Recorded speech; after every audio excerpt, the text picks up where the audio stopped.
The tropical dawn of August 7, 1942, broke over the Solomon Islands with deceptive tranquility.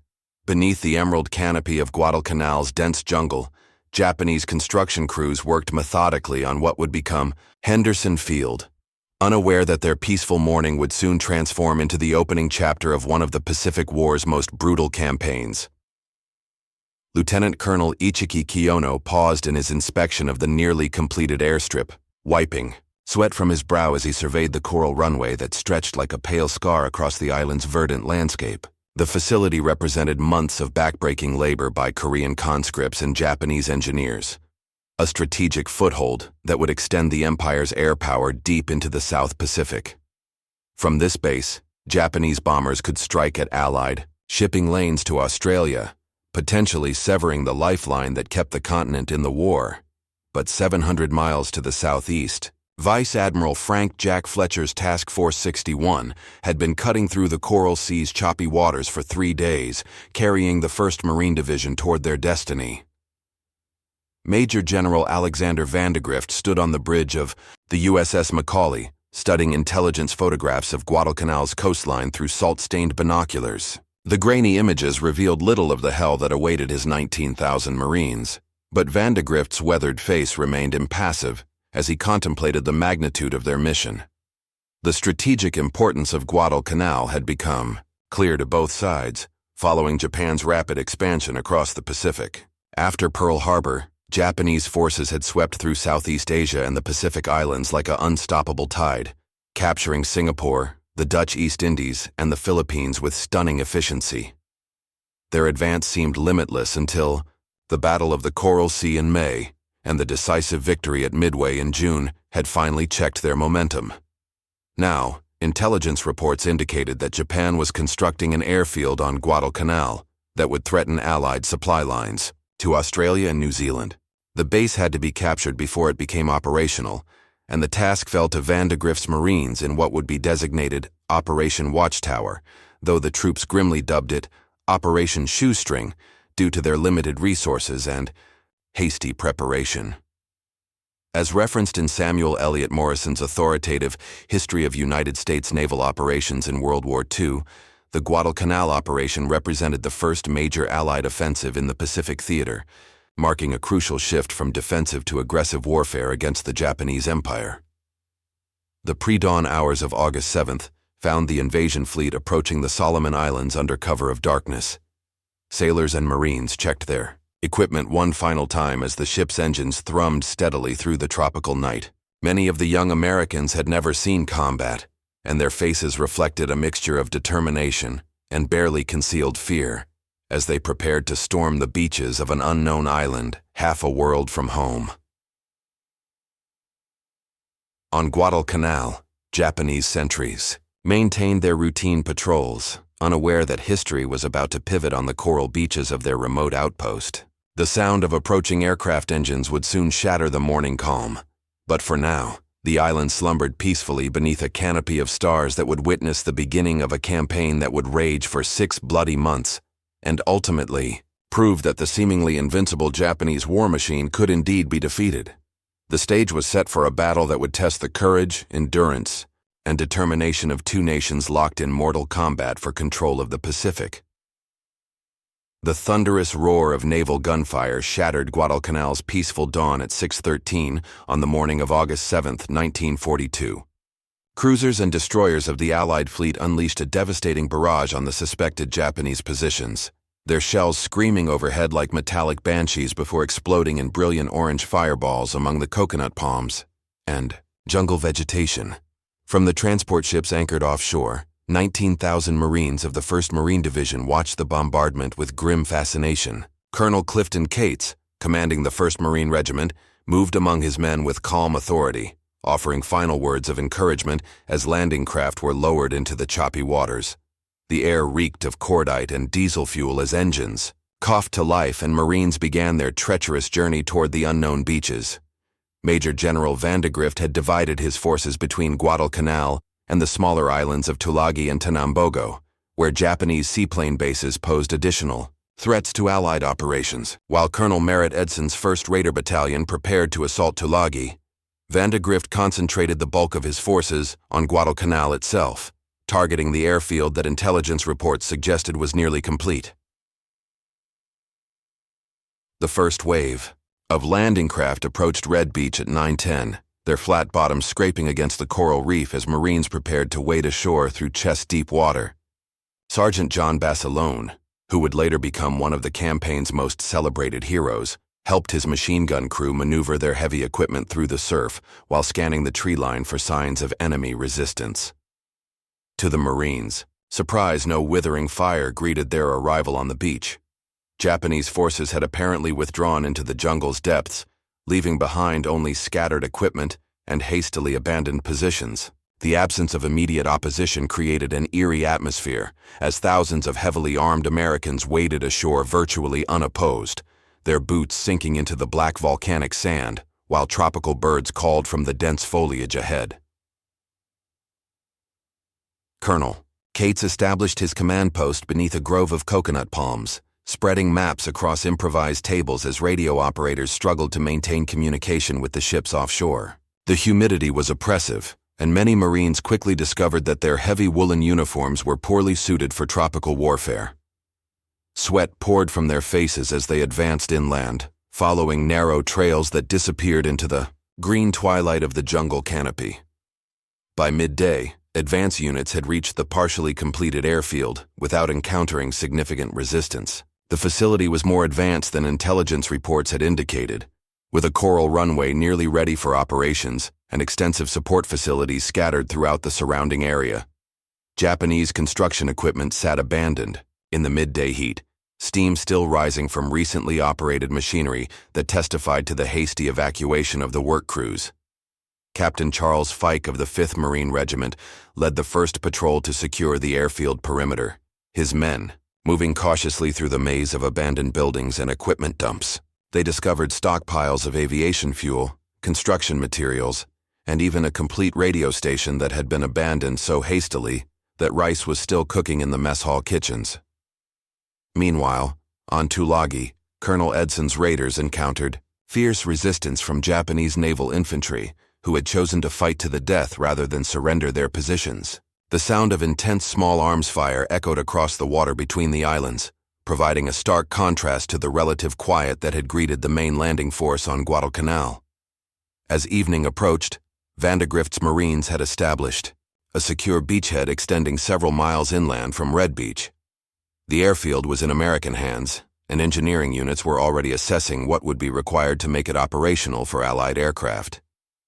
However, the relative ease of the initial landing had created a false sense of security among the invasion forces.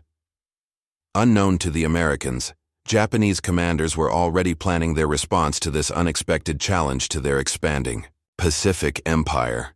The Battle of Guadalcanal had begun with surprising Allied success, but the real test of strength and endurance lay ahead in the steaming jungles and coral ridges of this remote Solomon Island. Within 72 hours of the initial landing, American engineers had transformed the abandoned Japanese airstrip into a functional Allied base. Captain Dale Brannan supervised the installation of critical aviation fuel systems, while Marine Corps engineers worked around the clock to extend the coral runway and construct essential support facilities. The base was christened Henderson Field, in honor of Major Lofton Henderson, a Marine pilot killed during the Battle of Midway. The airfield's completion marked a crucial milestone in the Pacific War, providing the Allies with their first major airbase within striking distance of Japanese strongholds in the northern Solomons. However, the strategic importance of Henderson Field was not lost on Japanese commanders, who immediately began planning to recapture what they considered a vital outpost of their Pacific Empire. On August 18, 1942, the Japanese launched their first serious attempt to retake Guadalcanal. Colonel Ichiki Kiyono, whose construction crews had originally built the airfield, now returned as a combat commander leading 900 elite Japanese troops in a night assault against the Marine positions. Ichiki had studied American fighting methods and believed that a swift, decisive attack would shatter Marine morale and drive the invaders back into the sea. The Japanese force landed east of Henderson Field under cover of darkness, their rubber boats sliding silently onto the beaches near Alligator Creek. Ichiki's men moved through the jungle with practiced stealth, their approach masked by the symphony of tropical insects and the rustle of palm fronds in the trade winds. They carried minimal equipment, but maximum determination, each soldier prepared to die for the Emperor rather than accept defeat. Private First Class Robert Leckie of the 1st Marine Division was manning a forward listening post when he detected the sound of approaching enemy troops. The young Marine had developed an acute sense for the subtle sounds that indicated human movement through the dense vegetation, and his whispered radio report to command headquarters provided the first warning of the impending attack. At approximately 1:30 in the morning of August 21st, Japanese forces launched their assault across the sandbar at Alligator Creek. Their battle cry of "Banzai" echoed through the darkness as hundreds of enemy soldiers charged toward the Marine defensive positions, their bayonets glinting in the moonlight as they splashed through the shallow water. Sergeant John Basilone, positioned with his machine gun crew along the creek's western bank, opened fire as the first wave of Japanese troops emerged from the jungle. His water-cooled Browning machine gun chattered steadily, muzzle flashes illuminating the chaos as enemy soldiers fell in the shallow water. The sound of rifle fire and exploding grenades created a deafening cacophony that could be heard for miles across the island. The battle raged through the night with savage intensity. Japanese troops fought with fanatical courage, repeatedly charging Marine positions despite heavy casualties. Some enemy soldiers reached the American lines, leading to desperate hand-to-hand combat in the darkness. Marine Private Al Schmid, operating a machine gun position near Basilone, continued firing even after being temporarily blinded by a Japanese grenade explosion. As dawn broke over Guadalcanal on August 21st, the full extent of the Japanese defeat became apparent. More than 800 enemy soldiers lay dead around Alligator Creek, their bodies testament to the futility of frontal assaults against prepared Marine positions. Colonel Ichiki, facing the disgrace of defeat, committed ritual suicide then returned to Japan with news of his failure. According to Richard Frank's comprehensive study, Guadalcanal, the definitive account of the landmark battle, this first major Japanese counterattack demonstrated that American forces could not only defend their positions, but could inflict devastating casualties on elite enemy troops who had previously been considered invincible. The victory at Alligator Creek boosted Marine morale significantly, but it also served notice to Japanese commanders that recapturing Guadalcanal would require a much larger commitment of men and resources. The stage was now set for an escalating series of battles that would test both sides to their absolute limits. By late August 1942, Henderson Field had become the hub of Allied air operations in the South Pacific, earning the radio call sign Cactus that would give its defenders their legendary nickname. The first squadron of Marine Wildcat fighters arrived on August 20th, piloted by Captain John Smith and his veteran aviators who had survived the devastation of Pearl Harbor and the desperate battles of the early war months. The arrival of American aircraft on Guadalcanal fundamentally altered the strategic balance in the Solomon Islands. Japanese forces, accustomed to operating with complete air superiority, now faced the constant threat of Allied fighters and dive bombers operating from their former airfield. The psychological impact was as significant as the tactical advantage, as Japanese troops could no longer move freely during daylight hours without fear of aerial attack. Captain Smith established his headquarters in a palm-thatched hut near the runway, where he coordinated defensive patrols and strike missions against Japanese positions throughout the northern Solomons. His pilots, many of them barely out of their teens, flew multiple sorties daily despite inadequate maintenance facilities and chronic shortages of spare parts and aviation fuel. The Japanese response to Allied air operations was swift and deadly. Admiral Isoroku Yamamoto, architect of the Pearl Harbor attack, ordered regular bombing raids against Henderson Field by twin-engine Betty bombers, escorted by Zero fighters. These attacks, which the Americans dubbed Tojo time, occurred with clockwork regularity each day at noon, forcing all personnel to seek shelter in sandbagged bunkers and coral caves.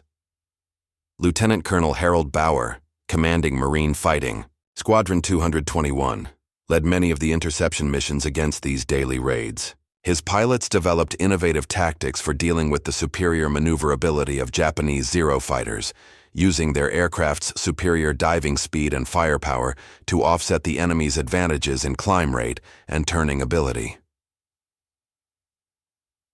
The naval dimension of the Guadalcanal campaign proved equally critical to the overall outcome. Japanese destroyers and cruisers, operating under cover of darkness, regularly bombarded Henderson Field in an effort to render it unusable. These nocturnal visits, which Marines grimly christened the Tokyo Express, delivered supplies to Japanese ground forces while simultaneously attempting to destroy Allied aircraft and facilities. On the night of August 24th, Japanese Admiral Chuichi Nagumo launched a major naval offensive designed to support a renewed ground assault on Henderson Field. His carrier-based aircraft attacked the Allied fleet supporting the Marine garrison, leading to the Battle of the Eastern Solomons. The engagement resulted in significant losses for both sides, but Japanese forces failed to achieve their objective of neutralizing Allied naval support for the Guadalcanal operation. Rear Admiral Kelly Turner, commanding the Allied amphibious forces, faced the constant challenge of maintaining supply lines to the isolated Marine garrison, while protecting his vulnerable transport ships from Japanese air and naval attacks. His vessels, dubbed sitting ducks by their crews, made hurried supply runs during daylight hours before withdrawing to safer waters beyond the range of Japanese bombers. The struggle for control of the seas around Guadalcanal intensified throughout September, with both sides committing increasing numbers of warships to support their respective ground forces. The waters off the island became known as Iron Bottom Sound, due to the numerous ships sunk during the nighttime naval battles that raged almost continuously throughout the campaign. As documented in James Hornfisher's acclaimed work, Neptune's Inferno, the U.S. Navy at Guadalcanal, the naval battles around the Solomon Islands represented some of the most intense surface combat in naval history, with American and Japanese warships engaging in brutal close-range duels that often lasted until dawn. Marine and Navy pilots of the Cactus Air Force, operating from Henderson Field's bomb-cratered runway, flew sortie after sortie against Japanese shipping and ground positions despite overwhelming odds. Their courage and determination in the face of superior enemy numbers would become legendary throughout the Pacific theater. The battle for air and sea supremacy around Guadalcanal was far from decided, but the presence of Allied aircraft operating from Henderson Field had already begun to tip the balance in favor of American forces. The steaming heat of September 1942 brought renewed Japanese attempts to recapture Henderson Field, culminating in the savage battle that would forever be known as Bloody Ridge. Major General Kiyotake Kawaguchi, commanding the 35th Brigade of veteran Japanese troops, had landed on Guadalcanal with explicit orders from Tokyo to drive the American invaders into the sea and restore Japanese control over the strategic airfield. Kawaguchi's plan was ambitious and complex, involving a three-pronged assault that would strike Marine positions from multiple directions simultaneously. The main attack would come from the south, where a narrow ridge dominated the approaches to Henderson Field. Japanese intelligence had identified this terrain feature as the key to the entire American defensive position, and Kawaguchi concentrated his finest troops for the assault that he believed would end the Guadalcanal campaign. Lieutenant Colonel Merritt Edson, commanding the 1st Marine Raider Battalion, had been assigned to defend the ridge that bore his name. His men, veterans of the brutal fighting on Tulagi, had spent weeks preparing defensive positions along the coral spine that rose like a backbone from the jungle floor. They had constructed interlocking fields of fire, dug fighting holes among the razor-sharp coral outcroppings, and stockpiled ammunition for the battle they knew was coming. The Japanese preliminary bombardment began at dusk on September 12th, with naval artillery from destroyers offshore joining mortars and artillery pieces that had been laboriously hauled through the jungle. The barrage continued through the night, sending coral fragments and palm fronds raining down on the Marine positions while illuminating the darkness with brilliant flashes of high explosive. Sergeant Mitchell Page, commanding a machine gun section, on the ridge's forward slope, watched through the smoke and chaos as Japanese troops began their assault in the pre-dawn hours of September 13th. The enemy advanced in waves, their battle cries echoing across the broken terrain as they charged up the steep slopes toward the Marine positions. The sound of small arms fire intensified to a continuous roar as both sides engaged in desperate combat. The first Japanese assault nearly succeeded in breaking through Edson's lines. Enemy troops infiltrated between Marine positions, leading to confused fighting in the darkness where friend and foe were often indistinguishable. Corporal Tony Stein distinguished himself by single-handedly eliminating several Japanese machine gun nests that were enfilading the Marine positions, crawling forward through the coral rubble with complete disregard for his personal safety. As dawn broke over the battlefield, the extent of the carnage became visible. Hundreds of Japanese bodies lay scattered across the ridge's slopes, testament to the ferocity of their assault and the effectiveness of Marine defensive fire. However, Kawaguchi's forces had also inflicted heavy casualties on the defenders, and several key positions had been overrun during the night fighting.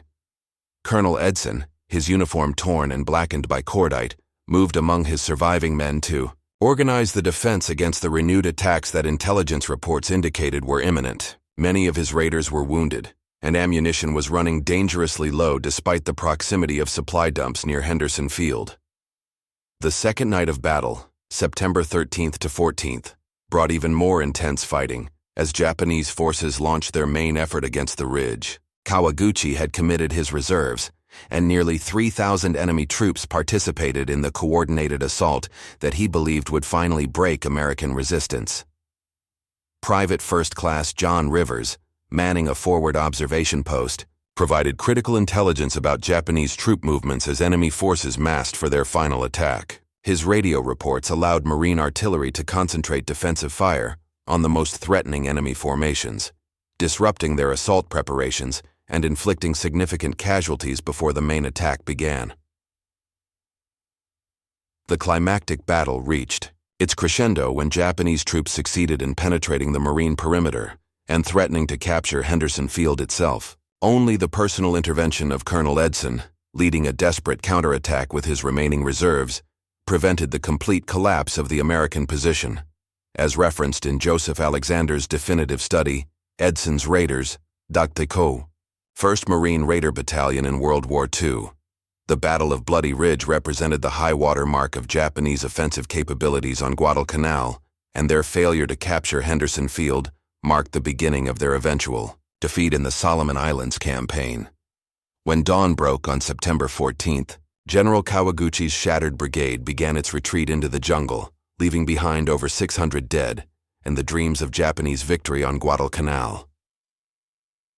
October and November 1942 witnessed the final, desperate Japanese attempt to recapture Guadalcanal through a massive combined offensive that would either restore their dominance in the South Pacific or mark the definitive end of their expansion. Lieutenant General Harukichi Hyakutake, commanding the 17th Army, had assembled over 20,000 troops for what Japanese planners called the decisive battle of the Pacific War. The Japanese plan, coordinated by Admiral Isoroku Yamamoto, himself, involved simultaneous naval, air, and ground assaults designed to overwhelm the American defenders through sheer weight of numbers.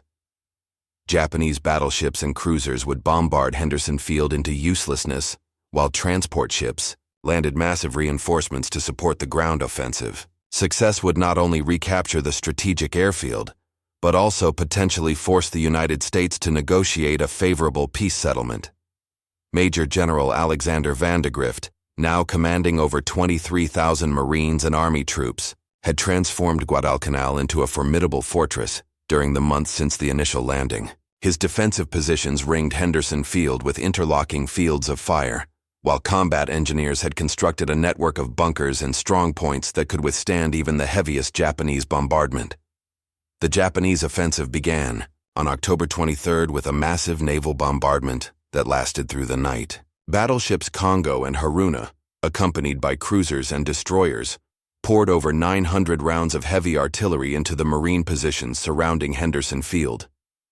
The bombardment was so intense that it could be heard over 100 miles away, and many observers believed that no living thing could survive such devastating firepower. Sergeant John Basilone, now commanding 2 machine gun sections defending the Lunga perimeter, had prepared his positions for exactly this type of assault. His men had constructed alternate firing positions and pre-positioned ammunition supplies to ensure continuous defensive fire, regardless of the intensity of Japanese bombardment. When enemy ground forces launched their attack in the early morning hours of October 24th, Barcelona's weapons were ready. The Japanese ground assault involved nearly 15,000 troops attacking from multiple directions simultaneously. The main effort, led by Lieutenant General Masao Maruyama's 2nd Division, struck the southern perimeter where jungle growth provided concealment, almost to the marine positions. These were elite troops, veterans of campaigns in China and Southeast Asia, who had never tasted defeat in battle. The fighting reached savage intensity as Japanese forces penetrated the marine perimeter at several points, leading to desperate, hand-to-hand combat in the darkness. Barcelona's machine guns fired continuously for over 15 hours, with the sergeant personally carrying ammunition and maintaining his weapons when crew members were killed or wounded. His actions during this battle would later earn him the Medal of Honor, the highest decoration for valor that his nation could bestow. Private First Class Mitchell Page, defending a critical sector of the perimeter, found himself alone at his machine gun position when all his crew members became casualties. Rather than withdraw, Page continued firing single-handedly, then led a bayonet charge that drove back the Japanese penetration and restored the Marine defensive line. His extraordinary courage under fire would also earn him the Medal of Honor. The naval dimension of the October offensive proved equally decisive. Rear Admiral Daniel Callahan, commanding American cruisers and destroyers, intercepted a Japanese bombardment force in the early morning hours of November 13th. The resulting battle, fought at point-blank range in the darkness off Guadalcanal, cost both sides heavily, but prevented the Japanese from achieving their objective of neutralizing Henderson Field. Admiral William Bull Halsey, newly appointed to command Allied forces in the South Pacific, had declared his intention to hold Guadalcanal at all costs. His aggressive leadership style and willingness to commit his fleet to decisive battle provided the strategic direction that had been lacking in earlier phases of the campaign. By late November, Japanese forces on Guadalcanal were in full retreat, their offensive capabilities shattered by months of continuous combat against increasingly superior American forces. The elite Japanese troops who had conquered Singapore and the Philippines had been decisively defeated by United States Marines and soldiers fighting for the first time in the Pacific theater.